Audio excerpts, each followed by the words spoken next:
Good evening. I'm Butthead. Tonight, Beavis and I will be discussing an important new film called Extract.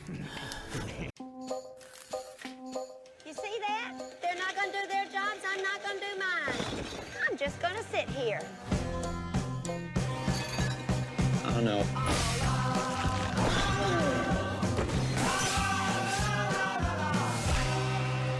He definitely lost one of them, and they think that they can reattach the other one, but they're not sure. Wow, that's hardcore. How fragile we all are. We're just hanging there. Do you want to go to the bedroom? I'm a little tired. The owner of a factory that produces flavor extracts, Joel Reynolds, played by Jason Bateman, seems to have it all, but really doesn't. What's missing is sexual attention from his wife, Susie, played by Kristen Wiig. Joel hatches a convoluted plan to get Susie to cheat on him, thereby clearing the way for Joel to have an affair with Cindy, played by Mila Kunis, an employee.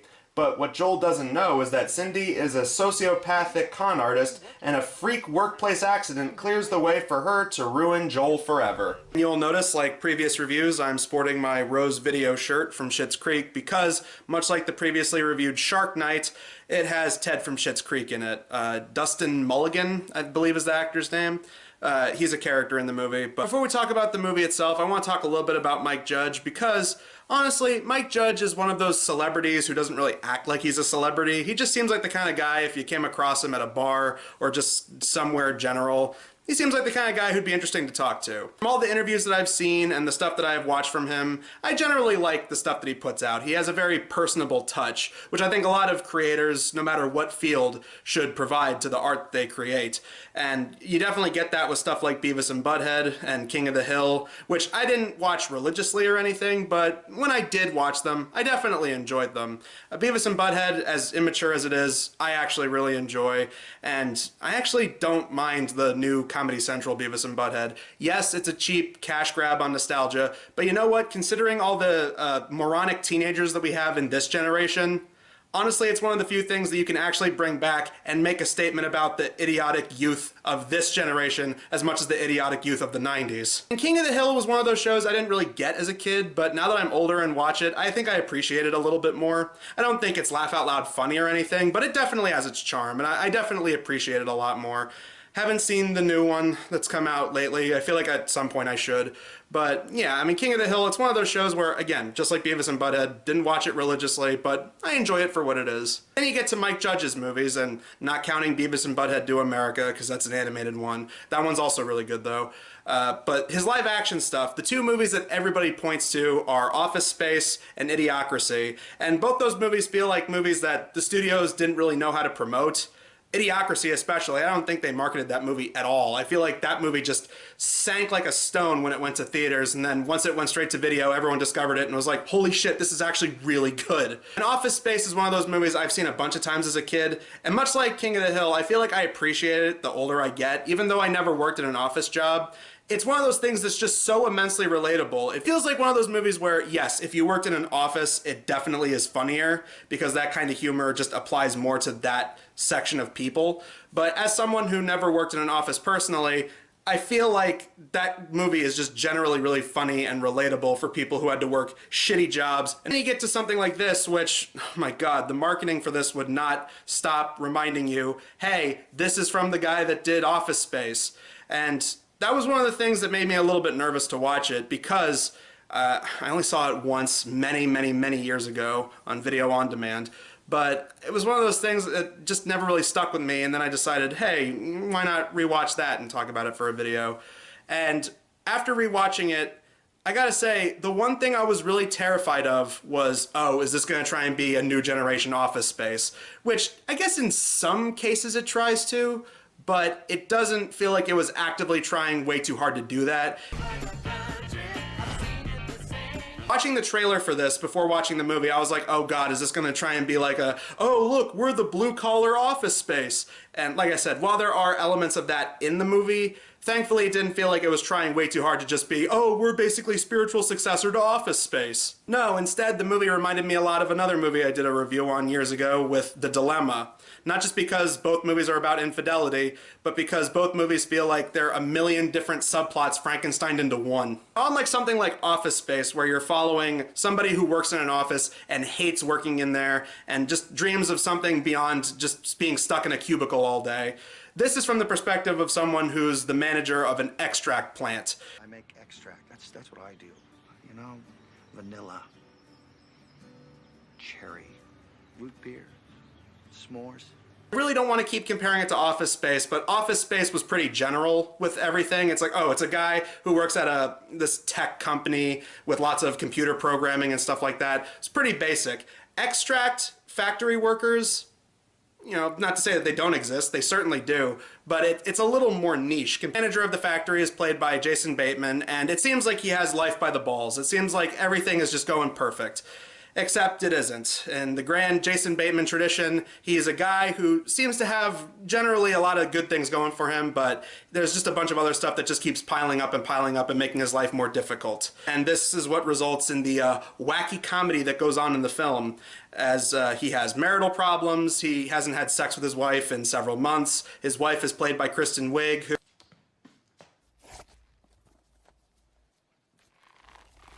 thankfully plays more of a regular person in this movie versus something like Zoolander 2, where she is just playing over the top and just stupid.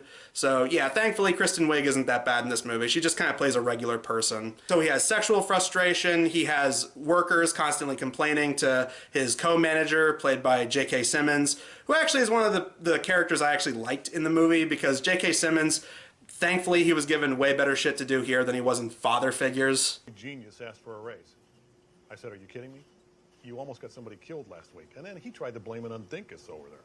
You know you really ought to learn the employees' names. J.K. Simmons I always found generally pretty entertaining, so yeah, whenever he showed up on screen, it was like one of the few things I was looking forward to. Anyway, something ends up happening at the factory, and that there's this one guy who ends up getting into a horrible accident where, you know, one thing leads to another, and, well, the guy ends up losing a testicle, and it ends up making the local paper, and, you know, at first he's saying he doesn't want to go to a lawsuit, but then he does want to go to a lawsuit, and this is going to put a lot of pressure on poor Jason Bateman, because they're also being asked by General Mills to do a merger, and a rumor of that ends up getting out across the factory, and so now they're saying like, oh, now they're going to become a bunch of greedy corporate fat cats, and they're going to make a shit ton of money, and way later on in the movie, when you're not even thinking about the factory workers as characters because there's so much more going on in the plot, they decide to establish this whole thing where they're talking about unionizing. The joke is they don't know how to communicate, so they just kind of awkwardly try to tell Jason Bateman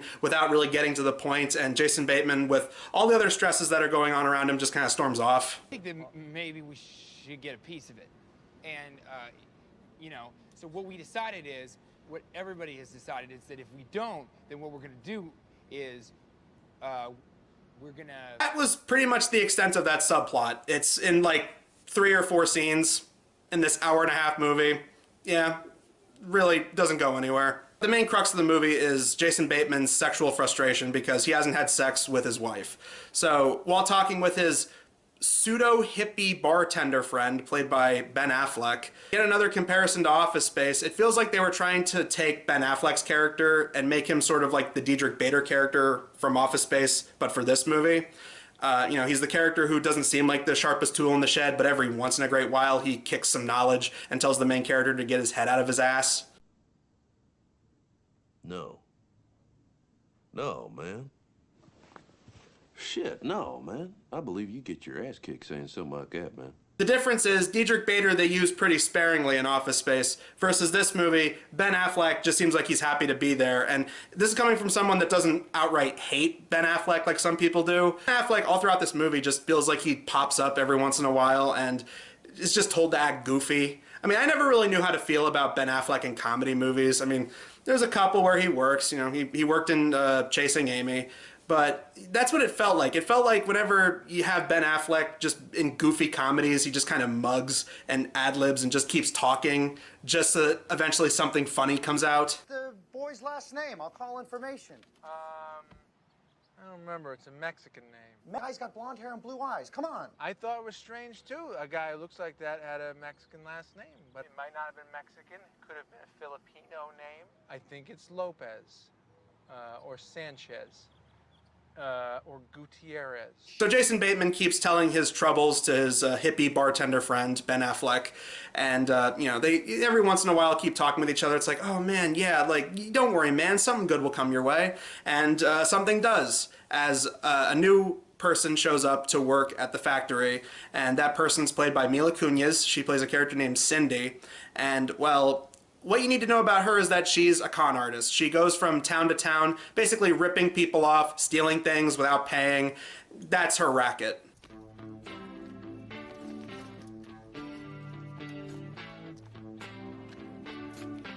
And so once she reads in the local paper about this guy that works at the factory who had his testicular injury, Step is what they call him all throughout. She hears about Step's injury in the local paper. She decides that she's going to get a job at that factory and basically convince him to continue on with a lawsuit so that that way she can make off with the money.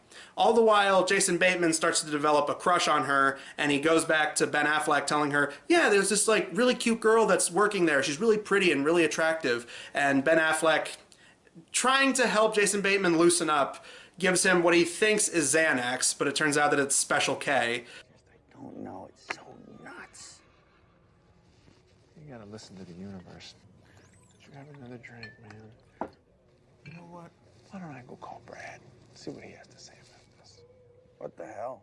Anyway, once Jason Bateman gets all hopped up on Special K, he's talking with Ben Affleck, who convinces him, hey, here's what we can do. We can hire a male escort to have sex with your wife, and if she actually goes through with it and has sex with him, then that gives you all the free range in the world to go and have sex with Mila Kunis. So that's when they go to Ted from Schitt's Creek, Brad as he's called here, who's basically just a mimbo. Can I see you tomorrow? No. Can I see you Thursday? No. Can I see you Friday? Okay, you know what? You have to go. Pretty boy who doesn't really have a lot of prospects. And honestly, he was one of the funnier characters in the movie. He's really good at playing this like kind of surfer bro type of character who, like, he says he has like a landscaping job and he wants to get into fucking as a profession. I figure if I can get enough of them, then maybe I could quit my landscaping job. That would be awesome, because I hate landscaping, dude, and I like getting laid a lot better. I don't know what it is, just something about his performance I liked. He was pretty good as this Brad character. He blended pretty well into it, and he was one of the characters that was consistently entertaining all throughout the thing. The next day, Jason Bateman finally snaps back to reality and is like, holy shit, this is a bad idea, we shouldn't go through with this. But it's too little too late, because it turns out Ted had sex with his wife. Hey, man, it's Brad. Hey, thank God. Mission accomplished, dude. It worked. She totally went for it. On top of that, he has to pay him. He has to pay this guy who just had sex with his wife. Then Jason Bateman goes to talk with Ben Affleck for a little bit. Ben Affleck gives him the whole, well, you said that you wouldn't really care if she had sex with somebody else. And Jason Bateman's, of course, now regretting all of that. Even though this is the green light for him to have sex with Mila Kunis, you know, all this other shit is just going on. You have all this stuff with her trying to get in with this Step guy so that she can convince him to go through with this lawsuit. Like I said, you have these factory workers misunderstanding things and thinking that the company is going to get bought out, which means that they're all basically going to be replaced or downsized or whatever. By the way, speaking of the factory workers, I gotta say, man, the characters that are in this, I know Mike Judge has a thing for making his characters really quirky so that way they're relatable to the audience. What are you doing? What is he doing? That's what I want. That is your job. His job. We can't do our job if they don't do our job. Isn't that right? We're the only ones that do our job. Some of the characters that were in this, they felt so quirky and so weird. It didn't really feel like I was watching something by Mike Judge. It felt more like I was watching something from Jared Hess. Like, the characters that are in this, some of them are so exaggerated and dumb to the point where it feels like they stepped out of, like, the Napoleon Dynamite universe. God's Cock is basically the same four guys as Fighthead. Fighthead's more of like a thrash skate punk type thing, whereas God's Cock is more like melodic grindcore. One that comes to mind is poor David Koechner, man. I always feel bad for him. Whenever he ends up in bad movies playing these silly bit parts, I cannot help but feel sorry for him. Because he has been funny in things before. He's been funny in a couple Will Ferrell comedies as bit players. He's funny in The Office as Todd Packer. His whole thing is he's the annoying neighbor who constantly pesters them and is talking about how he wants to invite them to this dinner or luncheon or whatever with his wife. Leslie and I are going to this dinner. It's an annual thing. We go every year with the Rotary Club. It's for charity. It's just a whole lot of fun. And we would like to invite you and Susie to be our guests at our table. Nathan, I don't think that that's something that we're going to want to do. And when you actually do get to the payoff, which we'll talk about that later, when you actually do get to the payoff, the entire thing was just like, oh, that's how you brought it back home? Okay, what the fuck? Another thing I want to bring up is this. The marketing for this movie kept highlighting that Mila Kunis was in it, and while she is a crucial character in it, she really isn't in it all that much. I mean, after a while, her character starts to feel more like a plot device than an actual character.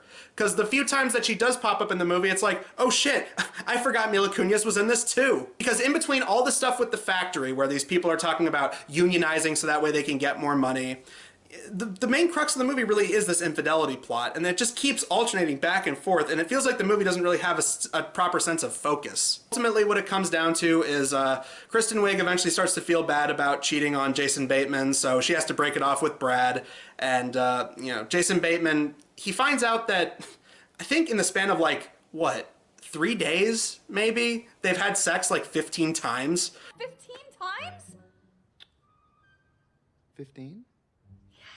Jesus Christ, has it even been 15 days? Unbelievable. How can you even sit down?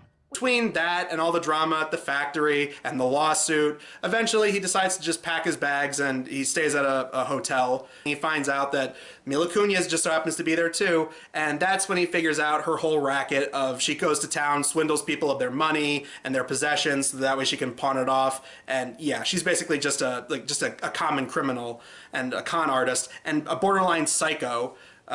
Because there was a scene earlier in the movie, which, again, I think they put this all over the advertisement, but it's not really that great of a scene. There's a scene a little earlier when, Jason Bateman is doing his typical Jason Bateman overreacting of, oh, geez, oh, gosh, everything's just so stressful. And I say that as someone who generally likes Jason Bateman and finds him funny. He's doing his whole Jason Bateman routine, and Ben Affleck tells him he needs to calm down, so they go to a friend of his called Willie, and they smoke pot. Once again, you could tell that whoever wrote this clearly never smoked pot before because, they're acting like it's fucking PCP or whatever. It just, makes Jason Bateman go into this, trance, I guess. And because he's one of those people that is paranoid by pot, Willie just keeps fucking with him and, jump scares him a couple of times.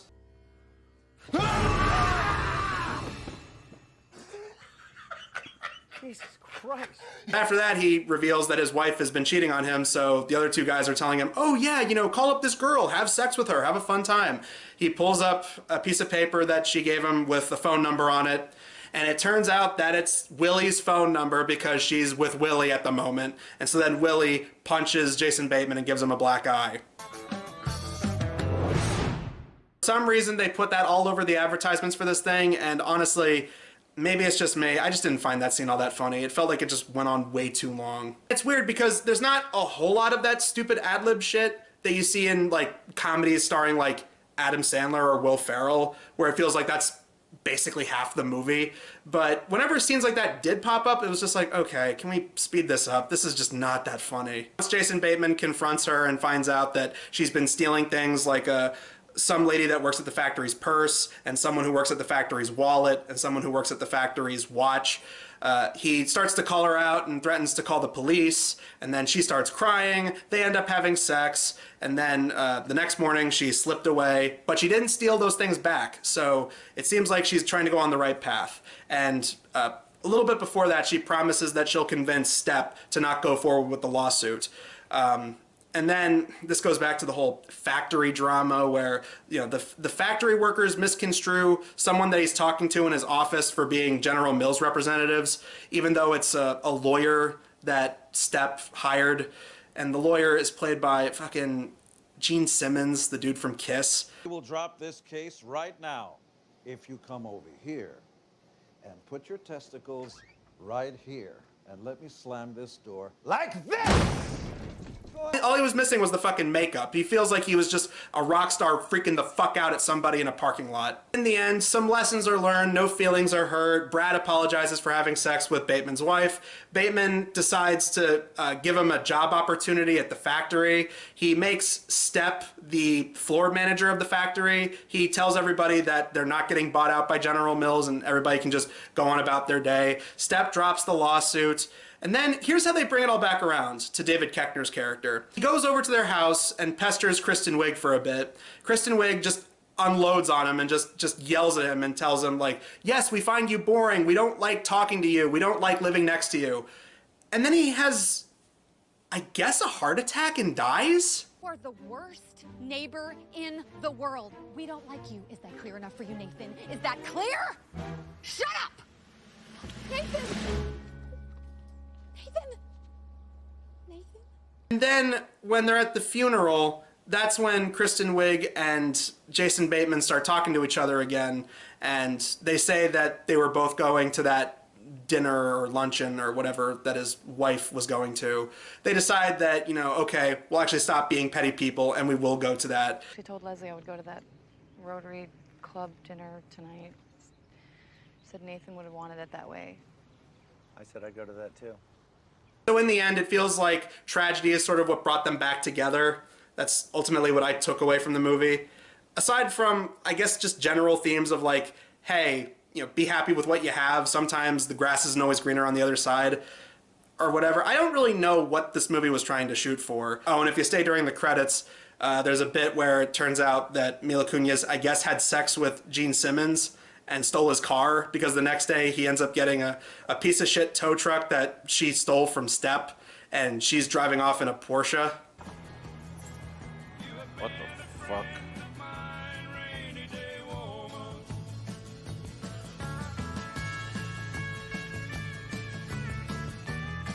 Overall, this isn't the worst movie I've ever sat through. It just kind of felt like a movie that just sort of came and went. Like, it's the kind of movie that you'll watch in the middle of the afternoon and you're just like, all right, that killed some time, but you're not really going to remember it. I mean, is it the weakest of Mike Judge's movies? I'd probably go with that. Is it the worst thing ever? No, not really. It's just mediocre is the best way I can describe it. It's just really, really bland. And it feels like this kind of premise should have been written a little bit better and should have had a little bit more focus to it. But, you know, compared to some of his other movies, it just feels like him trying to sort of do a more mainstream type of comedy, but it didn't really work. I mean, I guess that was some of the charm with stuff like Office Space and Idiocracy, was that it felt like a little more niche and a little more underground, and they definitely felt more like cult classics, stuff that people would discover after the fact and start liking. This, on the other hand, feels more like a typical studio movie, but his name was all over this thing. I mean, he even has a cameo in the movie. Well, that's why what we should do is we should all go on strike. Demand stock in the company before it sells. If General Mills knew that we were on strike, they would not buy this place until that strike was over.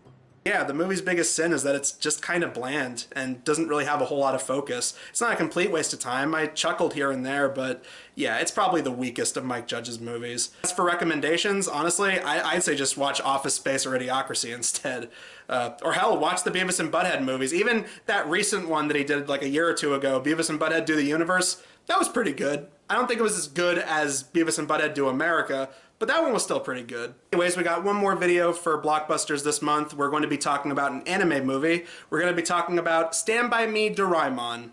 We're finally going to be talking about that. I wanted to talk about something Doraemon related for a while, so I feel like this movie would be a good way of talking about that, since it's pretty much the basic plot of the Doraemon manga and anime series, but you know, in movie form. So I thought it'd be a good one to talk about. So that's what we're going to be talking about next time. But until then, I'm Adam Sykes of The Blockbuster Show, and we will see you guys in the next video. In this movie, there's this dude named Bateman who owns a factory that makes vanilla extract. Bateman. Mr. Bateman.